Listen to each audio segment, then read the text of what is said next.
वक्त की सबसे चौंकाने वाली खबर हमारे सामने आ रही है और उस चौंकाने वाली खबर में जिस तरीके का अब प्रसार भारती का जिस तरह से आरएसएस ने उसे टेक ओवर कर लिया है, उस टेक ओवर को लेकर अब खबरों का भगवाकरण किया जाएगा। द वायर की खबर ने पूरी तरीके से हंगामा मचा दिया है और इस रिपोर्ट में साफ तौर पर इस बात का खुलासा किया गया है कि अब प्रसार भारती की अगर हम बात करें कि सूचना और प्रसारण मंत्रालय ने गुरुवार को सदन में बताया कि प्रसार भारती के दैनिक समाचार फीड के साथ हिंदुस्तान समाचार एकमात्र स्रोत नहीं होगा, बल्कि कई स्रोतों से अब हम समाचार लेंगे। और उन्होंने ये भी बताया है कि किस तरीके से उस रिपोर्ट में जिस तरीके से तमाम स्रोतों का नाम लेकर एक खबर को दबा दिया गया, वो ये है कि अब आरएसएस भी प्रसार भारती में अपनी खबरों को प्रसारित करेगा। और जिस तरीके से प्रसार भारती को अब आरएसएस ने टेक ओवर कर लिया है, तो खबरों में अब जो भगवाकरण होगा, उस भगवाकरण को लेकर भारत की खबरों को जो भगवाकरण है उसको रोकने के लिए पत्रकार संगठनों ने एक चेतावनी जारी की है और जिसके अंदर नेशनल अलायंस ऑफ जर्नलिस्ट और दिल्ली यूनियन ऑफ जर्नलिस्ट ने एक साझा बयान गंभीरता को समझते हुए इस वक्त में जिस तरीके का माहौल है उसको लेकर एक चिंता व्यक्त करते हुए बयान सामने रखा है। द वायर की रिपोर्ट के मुताबिक अगर हम आपको बताएं कि पत्रकार संगठनों का कहना है कि राष्ट्रीय स्वयं सेवक संघ यानी आरएसएस समर्थित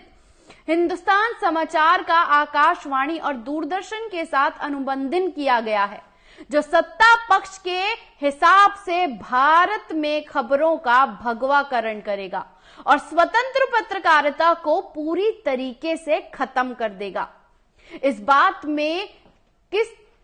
तरह से पूरा गंभीरता दिखाई देती है कि देश में प्रसार भारती में आरएसएस का टेक ओवर कितनी खतरनाक है। देश में सूचना को लेकर उसी को लेकर तमाम लोगों ने इस पर चिंता जताई है, गंभीरता के साथ पूरा का पूरा एक प्रकरण सामने रखते हुए ये साफ तौर पर कहा है कि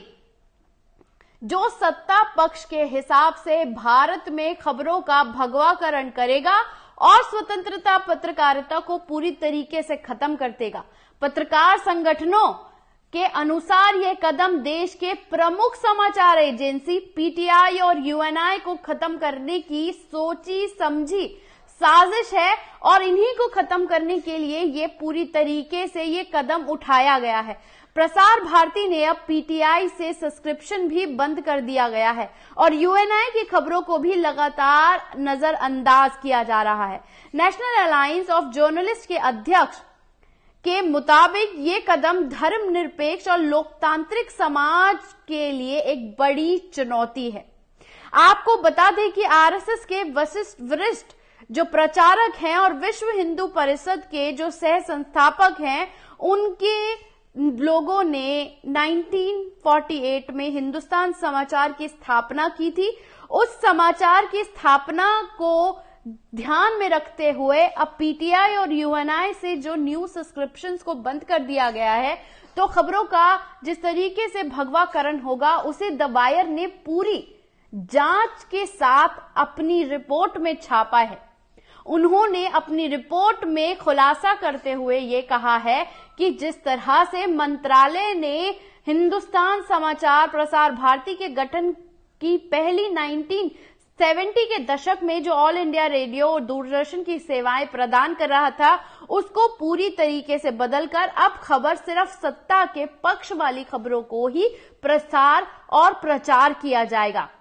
और इसी के साथ साथ ये बात भी उन्होंने साफ तौर पर कह दिया है कि सांसद से जब इस बात को लेकर बात किया गया है, तो उस बात में भी प्रसार भारती ने ये भी साफ तौर पर कहा है कि ये एक समझौता था यूएनआई और पीटीआई को लेकर कि वो सत्ता की तमाम खबरों को दिखाएगा, प्रचार करेगा, प्रसार करेगा। लेकिन पीटीआई यूएनआई का भी साफ तौर पर कहना है कि वो उन्हें ये करने में कोई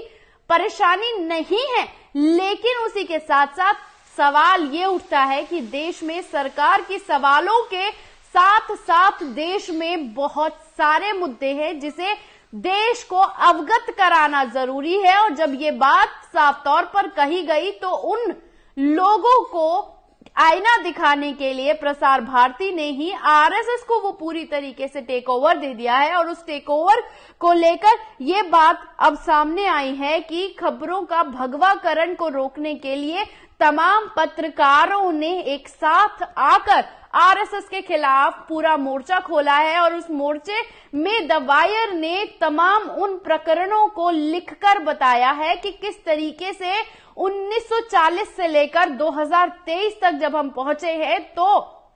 जैसा पूरा प्रकरण हिंदुस्तान की समाचार रिपोर्ट्स के साथ सामने चलता हुआ आया, वो तमाम बैलेंस बनाकर तमाम चीजों को दिखाता और समझाता आया है। लेकिन अब जब उन्होंने पूरा टेक ओवर कर लिया है तो उस टेक ओवर करने के बाद भारतीय जो पत्रकारिता है वो अपने आप में खतरे में आ गई है। और उस खतरे में आने के बाद पूरा भगवाकरण हो जाने के साथ साथ जो समस्या अब देश में खबरों को लेकर होगी, उसमें जो दिमाग में फीड किया जाएगा, उस फीड में सिर्फ और सिर्फ सत्ता की बड़ाई और देश को नुकसान पहुंचाने वाले पूरे माहौल को क्रिएट किया जाएगा। और आरएसएस लगातार इस तरीके की तमाम चीजों को टेक ओवर करते हुए लोगों को निशाना बना रहा है। सत्ता के पक्ष में तमाम चीजें की जा रही हैं और उस चीजों को लेकर अब पत्रकारों ने जब एक साथ तमाम एसोसिएशन ने सामने आकर एक चेतावनी जारी की है कि ये भगवाकरण देश की पत्रकारिता को कहीं पूरी तरीके से खत्म कर देगा।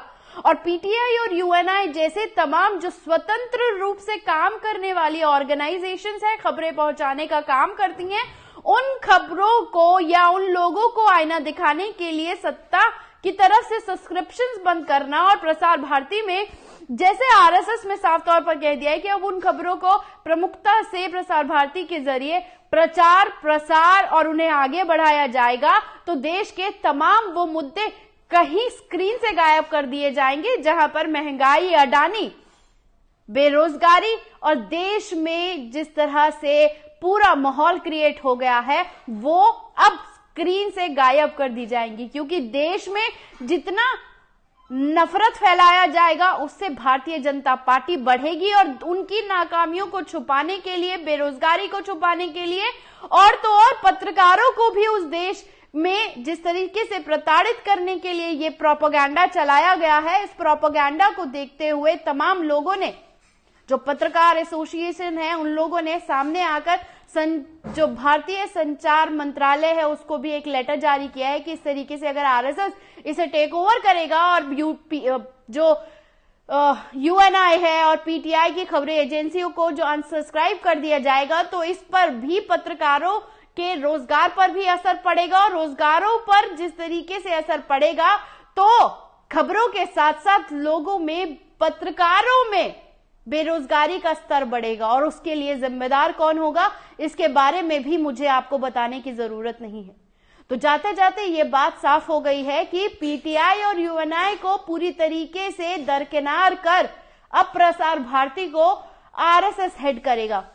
और आरएसएस भगवाकरण की खबरों को दिखाकर भारत में प्रचार प्रसार बढ़ाएगा। कैसी लगी ये खबर, कमेंट बॉक्स में आकर अपनी राय देना ना भूलिएगा। शुक्रिया।